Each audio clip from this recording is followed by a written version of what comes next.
গোপুর frock লাল হলুদ কেমন হয়েছে। ওই একটা আসন করলাম, তারপর একটু উল ছিল তাই দিয়ে এইটা তৈরি করলাম। কেমন হয়েছে বলবেন আপনারা। আমার ছোট গোপুর আর একটা করতে হবে, ওই যে বোনের বাড়ির ওই গোপালের জন্যে, গোপুর জন্যে, বড় গোপুর জন্যে, কারণ উলটা কিনে পাঠিয়েছে ও, আমার কাছে আছে। ওই দিয়ে আর একটা হবে।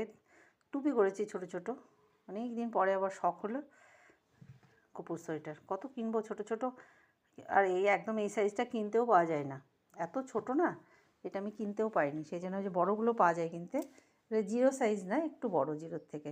হাত করেছি একটু, গোপুর তো হাত ঢেকে যাবে, একটা ফুলও দিয়ে দিয়েছি। এই আমার গোপুর সোয়েটার, গোপুকে আজকে পরাবো। বন্ধুরা কেমন হয়েছে কমেন্ট করে জানাবেন। আপনারা কমেন্ট করেন না, কমেন্ট করবেন, সাবস্ক্রাইব করবেন, আমার সেলাই দেখে বলবেন কেমন হয়েছে, ভালো হয়েছে কি না।